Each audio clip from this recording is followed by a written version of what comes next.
Fala galera, tudo bom com vocês? Eu espero que sim. E estamos aqui para mais uma continuação, e é a continuação do nosso garoto. Então, se você estava ansioso por isso, não precisa mais ficar. Assim, desliga a luz do seu quarto e se embora para mais uma jornada. Só que eu espero que você não esteja esquecendo de algo. Então deixa aquele like maroto para fortalecer o canal. E sem muita enrolação, se embora pro vídeo.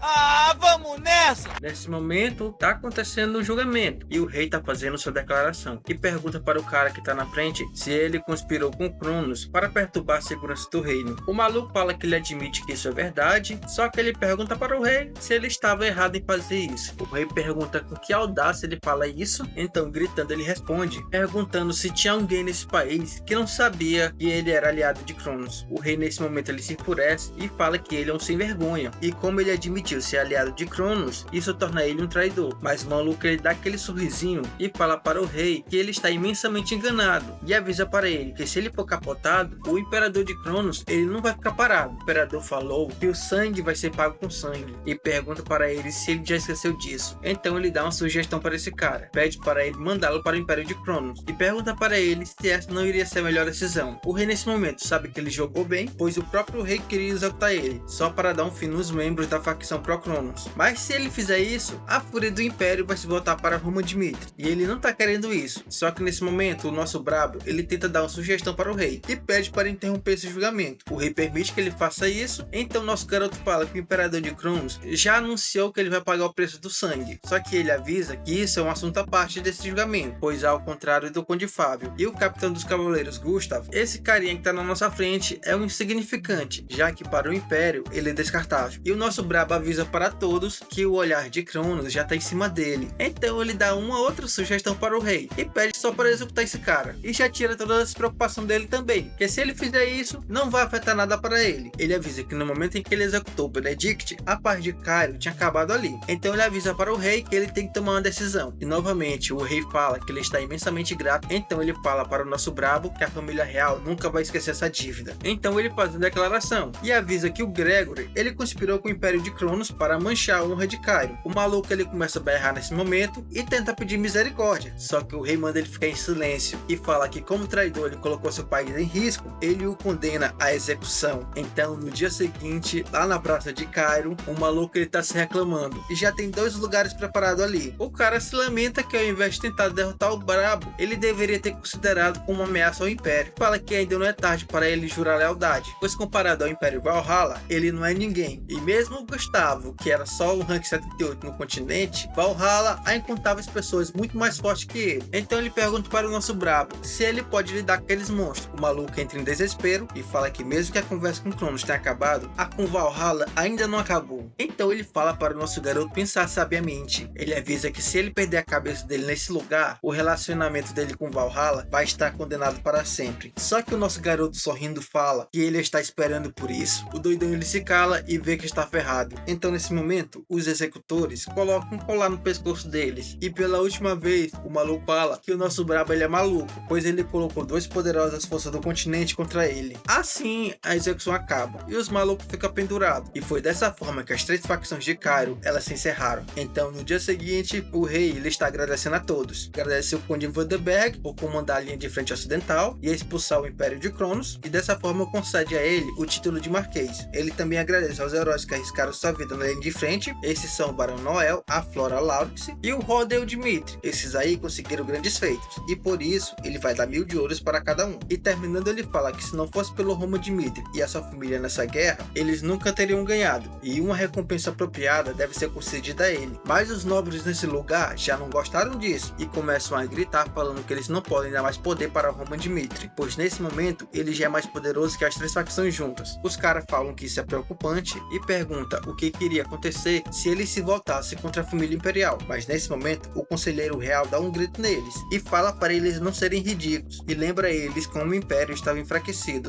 graças àqueles traidores e avisa que se eles seguirem dessa forma novamente, ele fala que o passado vai se repetir. O rei nesse momento fala que concorda com isso e diz que Dmitri é alguém que Cairo não pode conter e fala que agora que eles sabem através dessa guerra que a família Dmitri tem mais poder que Cairo, ao invés de tratar eles como um mero ducado, ele era para tratar dando eles como uma nação aliada. O rei fala que quer fazer bom uso dessa oportunidade e através dessa aliança ele vai mostrar um novo mundo para Cairo. Então ele declara pelo nome dele que tem o prazer de parabenizar os Dmitri e avisa que como rei de Cairo, ele concede à família Dmitri o título de duque. E ele declara que a região oriental, incluindo os Dmitri, nesse momento ele é um ducado. E foi dessa forma que o território Dmitri, uma vez que era uma zona rural, se tornou o primeiro território como ducado. E lá na região dos Dmitri, o pessoal já tá comentando os feitos do garoto. E uma galera fica se perguntando o quão forte rumo a Dmitri é agora. E eles falam que ninguém no continente até agora foi capaz de conseguir 5 estrelas, principalmente na idade dele. Nesse momento, todas as pessoas do continente começaram a falar sobre Roma Dmitri e os feitos dele. E quanto mais falavam de Roma Dmitri, mais o status dos Dmitri subia. Só que essa série de rumores não aconteceu naturalmente. Ela começou em uma certa mansão de Cairo, a mansão desse carinha aqui. E o seu servo já tá parabenizando ele e fala que o plano dele foi perfeito, pois todo o país está sabendo da fama de Roma Dmitri. E essa pessoa é o Albert. E o cara ele tá meio maluco pelo Prota e fala que vai fazer nosso garoto alcançar um lugar mais alto. Henry Albert. O maluco era um inútil e atualmente ele vê a vida dele como inútil. Mas quando ele reunia pessoas que estavam interessadas em saber como Roma Dmitri era, ele percebeu que seu valor também subiu. E já que ele estava na guerra contra Hector, ele contou as histórias da guerra para o pessoal. Ele deu palestra em academia, a galera da academia ficava feliz e gostava das histórias dele, a sua família passou a ter orgulho dele, com isso ele conseguiu fama e riqueza, até o professor da academia ficou admirado e ele até agradece o garoto por fazer ele ver a realidade, pois foi graças a ele que ele conseguiu conhecer os esforços da linha de frente sul, e por causa daqueles heróis, eles estão em segurança. Então foi nesse momento que ele se tocou que as pessoas querem conhecer Roma Dmitri através dele, e graças a isso, a fama de Roma Dmitri está se espalhando, e o maluco ele fica doido, e diz que vai espalhar a fama de Roma Dmitri para todo mundo. Ele fala que essa vai ser a forma de viver dele agora, e esse foi o resumo desse inútil.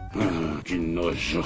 Lá no território de Dmitri, uma pessoa tá voltando para casa. E o maluco fica até impressionado, pois faz bastante tempo que ele não volta para casa. Então os guardas tentam barrar ele, só que ele apenas mostra a identificação dele. Ele andando pelo local percebe que a cidade está diferente. E todo mundo nesse lugar tá bastante feliz. E nesse barzinho, a galera tá falando sobre os feitos dele na guerra. E o Rodo, sentado na sua mesa, só fica escutando isso tudo. Pois agora todo mundo tá contando sobre os louvores de Roma. E ele percebe que o holofote não tá mais nele. E o maluco fala que ele perdeu seu caminho. Agora ele tem que tomar uma decisão, voltar para a linha de frente ocidental ou seguir um novo caminho diferente do Roma. Então, no outro dia, lá no escritório do Romero, os dois irmãos entram para conversar com seu pai. E o Romero já fala o motivo dele ter chamado eles dois, pois ele quer falar sobre a sucessão da família Dmitri. Ele lembra que daqui a alguns dias, essa região vai se tornar um ducado. Então, vai vir mais trabalho para eles. Assim, ele tem que tomar essa decisão rápido. Os dois só ficam ouvindo isso. Então, nesse momento, o pai dele fala que ele vai ter que tomar uma decisão logo. Só que não demora muito e o Rodel pede para falar. Assim, ele diz que gostaria de abandonar o direito de sucessão. Ele fala que nesse momento Roma é mais adequado para isso. E nesse momento o pai dele ele fica surpreso, pois não estava esperando isso dele. O maluco diz que ele vai tomar essa decisão pelo futuro de Dmitri. Então ele pede para seu pai para sair dessa sala logo. E o Romero ele continua com essa cara. O Rodeo fala que precisa de um tempo para pensar. Então ele diz que vai logo para outro lugar. Assim fica só eles dois. Então o Romero ele começa a desabafar e fala que houve um tempo onde ele considerou o Rodel como o sucessor da família, principalmente por causa de como as pessoas tratavam Roma Dmitri. E por isso o Rodel ele se esforçou bastante e treinava desde pequeno com a espada. Ele falou que ficava bastante alegre, pois esse garoto era bastante dedicado. Ele fala que na idade que ele tinha era para ele estar agindo como uma criança, só que com aquela idade ele já tinha muita responsabilidade. O cara, lembrando do passado, fala que como ele viveu sua vida pelos Dmitri, ele iria falar que não poderia permitir que ele se tornasse o próximo chefe de família. O pai deles fala que ele sente muito por isso, mas agora ele acha que a decisão dele não está errada, e pelo bem da família Dmitri, quem deve se tornar o sucessor é o nosso bravo. Então Romero pede algo para o Prota, e o nosso garoto fala que ele pode dizer. Então ele toca no ombro de seu filho e fala para ele tomar conta de seu irmão, e avisa que ele perdeu bastante coisa na sua vida. Então ele termina dizendo que esse é o último pedido dele para Roma Dmitri, e o nosso garoto só concorda com isso. Então lá fora, o Rodel tá treinando, e ele tá meio frustrado, pois novamente ele errou um ataque. Ele fala que definitivamente tinha mirado na cabeça, só que novamente ele acertou nos peitos do boneco, e agora ele tá percebendo a diferença de todos os seus sentidos por ter perdido um um olho. E nesse momento, o nosso brabo chega e fala que ele não vai conseguir derrotar o inimigo lutando desse jeito. O brabo avisa que o movimento do corpo dele foram formados ao longo do tempo, e agora que ele perdeu um dos seus olhos, isso não significa que só a visão dele foi afetada, mas toda a sua percepção também. A noção de distância e o erro nas informações que ele recebe dá um pouquinho de medo nele. Então o brabo avisa para ele que tudo que ele conhece mudou. Ele fala para ele não se prender ao fato de ter perdido algo e avisa que ele é capaz de usar o restante do corpo dele. E se ele fizer isso, ele vai conhecer um mundo totalmente diferente. Então ele fala para o seu irmão que se ele desejar, ele pode ajudá-lo a conquistar isso. Nesse momento, o maluco ele dá um sorrisinho e olha para o nosso garoto e pergunta por que ele deveria escutá-lo. O cara fala que ele já é o sucessor, então o Zangado diz para deixá-lo em paz. Então o nosso brabo começa a falar da família e fala que agora é uma situação nova. Ele diz que o Império de Cronos e Valhalla agora não está muito satisfeito com ele, e ele também não sabe o que esse pessoal vai fazer com os Dimitri. Ele diz que também não pode confiar na aliança do reino, então ele diz para esse moleque que eles têm que ficar mais fortes para eles se protegerem. O Prota fala que até agora conseguiu fazer tudo com a força dele, mas daqui para frente ele vai chegar no seu limite, pois se o Império atacar de novo, ele vai ter que ir para a batalha. Então ele toca no ombro de seu irmão e fala para ele que gostaria que ele fosse a pessoa que cuidasse daqui. Então ele fala que os 4 reinos que estão na parte sudeste do continente, eles incluem Humberto, Redfort, Odélia e Frank. Eles fazem fronteira com o Império de Cronos, e com isso eles fizeram a aliança dos reinos, e foi dessa forma que eles conseguiram se juntar para sobreviver. Só que eles perceberam algo, a importância de Roma Dimitri, e lá na família real de Humberto, o pessoal eles estão comentando. Eles comentam sobre o conflito interno do reino de Cairo e dizem que o Roma Dimitri foi capaz de resolver isso sem problema. Eles concordam que Roma Dimitri é bastante forte, também que ele é uma pessoa inteligente, então eles falam que não tem nenhuma garantia de quanto tempo a Aliança do Sul ela vai durar. O maluco fala que a sobrevivência dele provavelmente vai depender de Roma Dimitri. Eles dizem que é uma coincidência ele ainda ser solteiro. E novamente vem essa história da proposta de casamento. Ele já comenta o fato da princesa também estar solteira, mas esse cara aqui pergunta se ela já não admira uma pessoa. O maluco bate na mesa e fala que isso não é hora para besteira. Então o doidão diz que vai conceder toda a autoridade sobre esse assunto. Então, conforme o tempo passou, o ducado Dimitri ele foi anunciado. E com isso, o pessoal começou a fazer uma festa. E nessa festa, o pessoal já tá falando com o pai e a mãe do nosso brabo. Ele diz que o nosso garoto ele já tem quase 30 anos e começa a considerar um casamento. Os dois nem estão acreditando nisso e o maluco ele começa a falar da princesa. Fala que ela é um tesouro do reino de Humberto, diz que ela se graduou em uma escola renomada, fala que ela é uma pessoa bastante bonita e inteligente. Assim, esse cara, ele propõe um casamento com o melhor homem dos Dimitri e pergunta para os dois se eles não acham isso perfeito. Só que nesse momento, um maluco chega e fala que a princesa, ela admira outra pessoa. Ele fala o nome do carinha, só que eu não vou ligar para isso. O maluco ele se irrita e pergunta que tipo de rumor estranho é esse. E nesse momento, o pessoal começa a brigar e começam a oferecer a princesa de cada um de seus reinos. E nesse momento chega um outro cara e fala que eles já estão sendo gananciosos. Assim a briga ela fica um pouco maior e os dois lá atrás ouvindo isso nem sabem onde enfiar a cara. Mas o Romero fala para eles pararem e avisa que não estão interessados em um casamento político. Fala para ele que não tem necessidade deles brigarem e avisa que desde que o filho dele goste da pessoa, ele não vai se importar. Ele vai receber a pessoa de braços abertos em sua família. O pessoal ouvindo isso já se toca logo e eles já dão aquele sorrisinho. Provavelmente eles estão pensando besteira. Só que lá no terraço uma pessoa chega e chama pelo Sr. Félix. O Félix conhece esse cara e pergunta se ele é o representante do reino Frank. O maluco fala que o reino ficou surpreso quando a torre mágica sumiu e pergunta para o Félix se eles não podem voltar. Ele fala que vão fazer o que puder para apoiar a torre e ele já jura pelo nome dele. O maluco fala que agradece, mas lembra ele que o reino de Frank ele já quebrou essa promessa. O maluco diz que dessa vez vai ser diferente e fala que ele mesmo vai cuidar disso. O Félix fala para ele economizar saliva e fala que nada que ele disser agora vai mudar a opinião dele. Ele revela que encontrou alguém que reconhece o verdadeiro valor da Torre Fênix. E agora, Torre Fênix juraram lealdade aos Dimitri. Então ele avisa para ele voltar e avisar a Frank que eles perderam a Torre Fênix. Nesse momento na festa, o Prota ele percebe que os dois impérios eles não enviaram ninguém para essa festa. Ele não fica surpreso da reação de Cronos, pois Cronos já avisou que vai mandar assassinos para ele. Só que também ele sabe que provavelmente Valhalla não vai mandar ninguém, já que ele capotou uma pessoa deles. E agora vai começar uma briga, pois esses dois impérios têm um desejo de conquista. Dessa forma vai haver vários conflitos entre o império e as alianças do reino. Ele avisa que as alianças com reinos próximos elas vão ser apenas temporárias, pois no fim eles precisam obter poder e lutar contra o império sozinhos. Nesse momento o Hans aparece e fala que ele tem um convidado especial na sala de espera. O Prota ouvindo isso pergunta mesmo se estava esperando um convidado. O Hans ele fica meio receoso sobre isso, mas ele resolve falar e fala que quem está esperando ele é o príncipe do reino de Hector. Otário, suspeito, otário. Suspeito. O nosso garoto vai para lá e o príncipe dá uma saudação para o Prota. O príncipe dá parabéns por o território dele se tornar um ducado, então ele já começa a tentar puxar um assunto. O nosso garoto fala que eles não têm uma relação, então manda ele direto ao assunto. O Hector fala que ele tem razão e vai falar logo do assunto para ele. Então ele fala que a guerra entre Hector e Cairo, ela foi esquematizada. Ele fala que tudo começou porque Hector passou fome durante anos. Ele fala que isso não é desculpa para começar uma guerra, mas depois que o conflito acabou, eles descobriram algo. Ele fala que essa fome ela foi criada artificialmente e que havia relatos de que a terra ela estava preta e tinha vários cadáveres de animais. Ele fala que esse fenômeno é causado pela maldição de um necromante. Ele fala que a magia negra é algo que a humanidade não deve se envolver e fala que além disso ele acharam outra coisa na investigação e que 10 anos atrás o Império de Cronos ele também sofreu pela mesma coisa que Hector está sofrendo agora. Eles descobriram isso quando interrogaram uma pessoa. Fala que o Império de Cronos eles estavam experimentando magia negra e foi dessa forma que eles conseguiram dominar toda a região sul. Fala que provavelmente agora uma conquista vai começar em breve. Ele diz que esse problema não é só em Hector. Ele fala também que vai se tornar um problema para os Dimitri. Ele diz que para acabar com o Império ele quer propor algo. Então ele já avisa que Hector quer se aliar ao Dimitri. O nosso garoto fala que previu isso e o Hector ele fica bastante surpreso, pois a equipe de inteligência dele quase não conseguiu essa informação. O nosso brabo fala que ele tem a informação da inteligência dele e avisa que estava bem na cara quem iria se beneficiar com isso. Só que o nosso brabo ele está encucado com algo. Então ele pergunta para o Hector qual o motivo dele concordar com essa proposta de aliança. O Hector nesse momento fica surpreso e pergunta se ele está rejeitando a proposta. O nosso brabo diz que só está perguntando se Hector pode fazer tal proposta, pois ele sabe que o reino de Hector ele foi jogado contra a parede e o rei está precisando de tempo para poder restaurar a terra do país. E o dinheiro que Hector conseguiu com o Palácio Celestial não está dando para sustentar sua terra. O nosso brabo fala para ele pular as etapas que ele já sabe e fala para ele dizer logo porque ele deveria se aliar a esse reino. E enquanto o pessoal está se divertindo, o Hector ele está se explicando para o nosso garoto. Ele fala que não vai negar o fato de Hector estar em momento fraco, só que ele também não entende outra coisa, pois a guerra que o nosso garoto vai participar na frente, os dois reinos se unindo, só iria ser benéfico para ele, já que os planos dele é subjugar o Império. Nosso bravo fala que ele tem razão e o Hector nesse momento ele fica bastante surpreso. O nosso garoto fala que a aliança dos reinos conseguiu se unir para poder sobreviver, então ele pergunta para o Hector se ele pode garantir que ele vai ficar nessa relação até o fim. Então nosso garoto se levanta e já dá uma olhada para esse cara. Fala que vai contar para ele como destruir a aliança dos reinos, que nesse momento é apenas um castelo de areia. No caso, se ele fosse Império, é claro. Ele fala que relações humanas são bastante complicadas e enquanto eles estão confiando e acreditando nos dele, sempre vai ter alguém desconfiando. O brabo fala que o reino de Humberto ele está na linha de frente e suas fronteiras são bastante atacadas por Cronos. E com isso, ele sofre bastante derrota. E nesse momento, a relação interna dele está colapsando. Então nosso garoto fala que se ele fosse o rei, ele tiraria o reino de Humberto da aliança. Já o reino de Redfort, ele se afundou em dívidas. O cara, ele gosta de jogar no tigrinho. Os seus vassalos tentaram resolver o problema, só que eles não conseguiram. Então nosso garoto fala que a solução para isso, para o reino que tem muitas dívidas, a única forma dele sair dessa situação seria uma traição. Então ele pergunta para Hector se o reino de Frank e Odélia são diferentes, pois eles têm problemas antigos com o reino de Cairo. E como Cairo expurgou a facção aristocrática e a do Império, Cairo nesse momento está bastante estabilizada. Só que ele avisa que ele não espera que esses dois reinos consigam resolver esses problemas igual Cairo. Então ele fala para Hector que a aliança dos 4 reinos é um recurso que Cronos já pode usar. Então ele avisa que isso também se aplica ao reino de Hector. E nesse momento, o príncipe ele cai na real e percebe que o nosso brabo ele tem razão. E agora ele consegue ver um castelo de areia que a qualquer momento uma criança pode vir chutar ele. O brabo fala que ele sabe que a intenção de Hector é boa e ela também é verdadeira. Avisa que ele tem razões suficientes para querer se vingar de Cronos, só que a pergunta que não quer calar, qual o valor de Hector para a família Dimitri? E o brabo fala que nesse momento o reino está enfraquecido. Então ele fala para a criança que só vai perguntar mais uma vez e pergunta se tem algum motivo para ele se aliar aos Dimitri. O Hector fala que o nosso garoto é cruel, pois ele também sabe que o ritmo da situação está bastante complicado e como ele falou, Hector não merece liderar esse plano. Só que ele diz que ele não pode dizer que eles vão desistir dessa vingança. O nosso brabo ele só fica escutando isso. Então o Hector fala para o nosso garoto que até mesmo os Dimitri vão precisar de alguns buchas de canhão. Então ele se levanta e faz o juramento para o nosso brabo e fala que a partir de agora Hector sempre estará na linha de frente para a família Dimitri. Ele diz que comparado à aliança, que parece ser um pouquinho bonita por fora, avisa que seria melhor para ele se unir a Hector, já que eles têm um objetivo claro. Nesse momento, o nosso brabo ele dá um sorrisinho, pois era isso que ele estava querendo. Então ele fala para esse garoto, para ele se lembrar do que ele acabou de jurar. E o Hector, enquanto está saindo, vai falando com o nosso brabo e diz que no dia que eles se conheceram, sabia que tinha encontrado uma variável inesperada. E é por esse motivo que ele gastou bastante tempo no Palácio Celestial, pois ele trabalhou até os ossos só para se tornar uma variável inesperada, assim como o nosso brabo. Então ele fala que definitivamente Hector Hector se tornará mais forte do que é agora. E enquanto ele está saindo, o nosso brabo ele percebe algo. Ele vê que a mana explosiva que está saindo do corpo, ela se tornou incrivelmente mais forte. E o nosso brabo fica sorrindo, pois ele conseguiu algo inesperado. Então, uma semana atrás, a Flora tá jogando xadrez com o velhinho. E ela tá comentando sobre a guerra. E fala que se Roman Dmitri não tivesse conseguido derrotar Benedict, eles iriam perder a linha de frente. Mas como ele acabou com a rebelião bastante rápido, eles conseguiram defender essa linha de frente e a vitória foi certa. Mas se a batalha tivesse se arrastado, a facção do Império conseguiria se unir à rebelião. E isso seria um desastre. O velhinho fala que isso só foi possível graças à Torre Fênix, pois permitir que a rebelião se estendesse iria beneficiar apenas os inimigos. Então o maluco ele começa a conversar sobre estratégia e pergunta se abrir os portões foi certo. A Flora fala que foi arriscado, mas o Velote diz que Roman Dmitri estava certo que conseguiria derrotar Gustavo. Então ele explica para a Flora que na guerra uma pessoa adquire experiência, e essa experiência não pode ser encontrada em livros. Então ele fala que tem uma linha que separa ousadia e inconsequência, e diz que os resultados que foram obtidos pelo Roman Dmitri foi apenas por suas habilidades, e nesse momento ele dá checkmate. Assim, voltando aos dias atuais, lá na festa, a Flora ficou no pátio pensando. Nesse momento seu pai chega e fala que ele ficou de coração apertado e estava sempre se preocupando com ela quando ela estava na guerra. Ele fala que não tem um dia de paz, pois ele sempre se preocupava com sua filha com medo de que algo acontecesse. Então ele pergunta para ela se ela não pode voltar para casa. Só que nesse momento ela responde seu pai e fala que ela ganhou várias experiências na fronteira, e toda vez que o Império de Cronos cruzava a linha de fronteira, lugares pegavam fogo e pessoas morriam. Ela diz para ele agora que a guerra nesse país é uma realidade e ela deve fazer o máximo para evitar isso. Nesse momento o cara fica em choque, pois percebe que sua filha não vai voltar para casa. Então ela diz para seu pai que ela vai se unir ao exército de Dmitri. Alguns dias se passam e o Chris ele tá perguntando o que ele vai fazer com ela, e ela nesse caso é a Flora. E o nosso bravo fala que ela é bastante útil, só que deixar ela entrar no exército é outra história. Então ele fala para o Chris dizer isso a ela, mas só que daqui a uma semana. Ele fala que é para ela se juntar ao treinamento e se ela provar que é adequada, ela pode entrar no exército. E se ela conseguir fazer isso, ele vai aceitar oficialmente ela. Nesse momento o Chris diz que entende, mas no seu pensamento ele sabe que isso é basicamente rejeitá-la. Então de manhã cedo o pessoal tá treinando e o Chris tá pegando pesado, e lá atrás está a Flora e ela nem tá acreditando que ela conseguiu correr 1 hora. Ela diz que esse tipo de treinamento é um pouco intenso, mas ela acha que nesse momento já deve estar acabando. Só que nesse momento o Chris ele toma um desvio.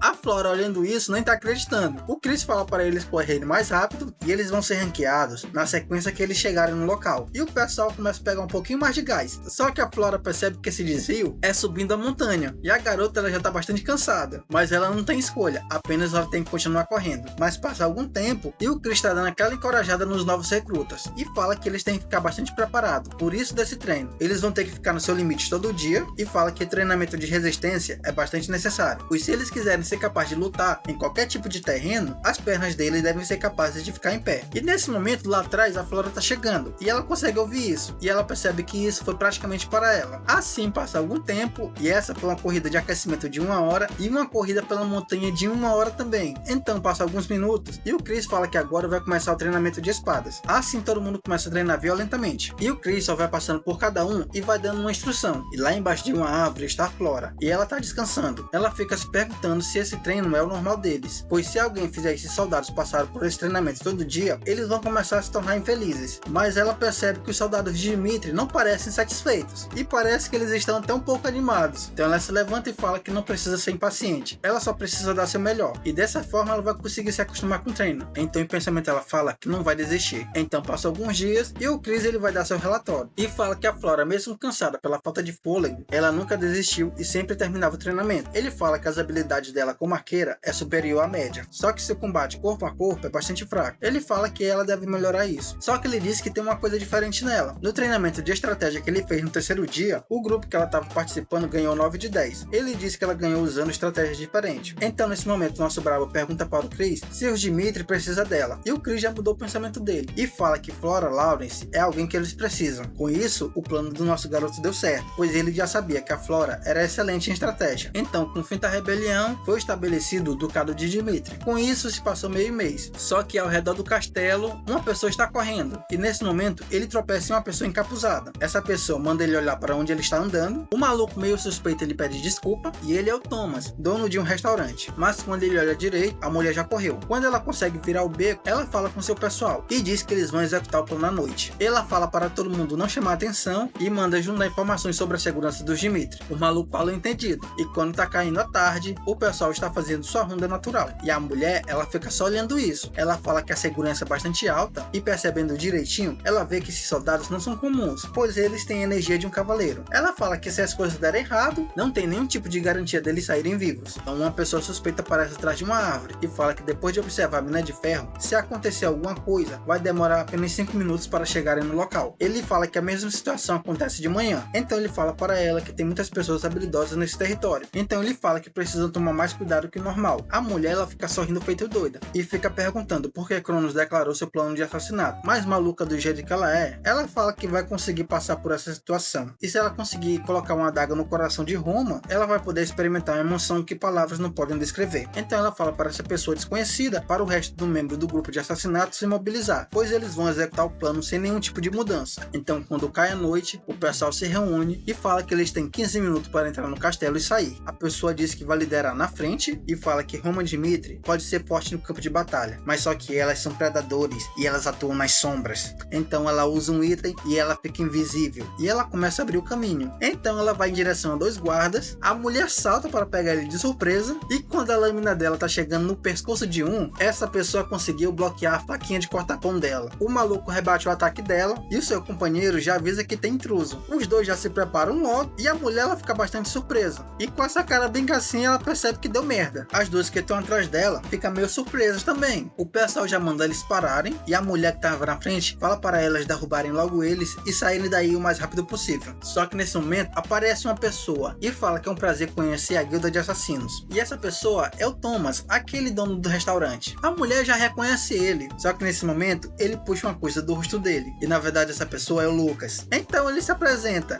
Assim a mulher já reconhece ele e fala que ele é da guilda de informações. Então a mulher já pergunta o que é que eles estão fazendo nesse lugar. O cara fala que eles já sabem de tudo. Avisa que eles entraram no território tem meio mês, a dona da pousada que ela conheceu naquela época, o dono da barraquinha de frutas, o ferreiro, o minerador e até o pedinte, tudo trabalham para eles. E todos eles são os olhos e ouvidos dos Dimitri. A mulher nesse momento percebe que se elas ficarem aqui por muito tempo, elas vão capotar. Então ela já dá um sinal de mão e fala para as garotas atrás dela abrir um caminho. Então as mulheres vão para cima dos caras e os soldados só vão para cima dela. E como ela queria abrir um caminho, só que esse caminho foi no meio dos peitos dela. A mulher lá atrás percebe que já deu merda e entende que eles são bastante fortes. Então nesse momento o Lucas se aproxima e fala que vai dar 10 segundos para ela e pede um motivo para ela ser poupada. Ela já começa a xingar o Lucas e pergunta se ele já ganhou a batalha. Então ela avisa que a verdadeira espada já se encontra em outro lugar e fala que agora está dentro do castelo e já vai capotar Roma Dimitri. Só que o Lucas não deixa nem ela terminar e já segura a cara dela. Assim arrebenta o chão com a cabeça dela. Com esse sorrisinho bem que assim, ele diz para ela não dizer coisas que ele já sabe. Então ele pergunta se ela tem alguma outra informação. A mulher já fica em choque e já entra em desespero e pergunta como eles sabiam disso. Então Lucas fala que já que ela não tem outra informação, é hora dela capotar. Então ele fala para o time 2 limpar essa área e o time 1 cercar o castelo. O maluco pergunta se tá tudo bem eles não entrarem no castelo, mas o Chris sorrindo só fala que é bom deixar ele aproveitar um pouquinho. E lá dentro do castelo, uma pessoa entra pela janela e essa é a espada da guilda dos assassinos. Seu nome é Ilha. Os seus alvos são sempre pessoas importantes e ela sempre esfola as pessoas e ela tem prazer de fazer isso. E ela fica bastante emocionada, pois agora ela vai capotar Roma Dimitri, uma pessoa que o continente inteiro está conhecendo. Então ela começa a controlar um ratinho e já manda para o quarto do nosso garoto. Nesse quarto, ela percebe pela respiração do Prota que ele está dormindo tranquilamente. Então ela fala que ele é um tolo e que não vai fazer nem ideia de quem capotou ele. Então ela começa a entrar nesse quarto, ela já usa um item para paralisar o movimento do nosso garoto e quando ela vai meter a faquinha de cortar pão dela, ela já conta vantagem e fala que a missão dela está completa. Só que nesse momento, o nosso garoto pergunta para ela se ela estava controlando um rato. A mulher já entra em choque e no desespero, ela já tenta meter a facada nele. Só que o nosso brabo bloqueia apenas com um dedinho. A mulher ela fica bastante surpresa e pergunta como ele conseguiu fazer isso. Só que quando ela olha direitinho, ela percebe a aura ameaçadora que o nosso prota está emanando. Assim, quando o nosso garoto se aproxima, ela é fatiada em vários pedaços. Só que isso foi apenas uma ilusão e a menina dá um salto para trás. A menina está em choque e nem sabe o que aconteceu. Mas nesse momento, o nosso brabo chega perto dela e fala que ela é bastante barulhenta para um assassino. Então o prota vai tentar apagar ela, mas a menina ela consegue desviar para o lado e o ataque do nosso garoto só pega no ombro dela. A mulher pega uma bomba de luz e fala que a missão falhou. Então ela joga no chão e tenta fugir desse local. Quando ela tá correndo, percebemos que ela está sem braço. Fala que a missão foi fracassada e que eles têm que sair desse lugar o mais rápido possível. Quando ela chega em um beco, ela olha para o lado e vê uma pessoa e fala que ela tem que ficar o mais longe desse homem, pois ela conhece a história. Essa pessoa pessoa é conhecida como Relâmpago de Cairo. A mulher já fica em desespero e tenta já fugir para outro local. Só que nesse momento ela fica surpresa, pois acha outra pessoa inesperada. E essa pessoa é o nosso Kevin. O nosso garoto fala que ficou feliz, pois ele ia ficar preocupado se ela conseguisse escapar. E enquanto ele tá falando isso, ele vai se aproximando. E a menina está paralisada de medo. Então nosso menino pescotapa pergunta se ela perdeu esse braço para o nosso brabo. E agora a garota percebe que fudeu.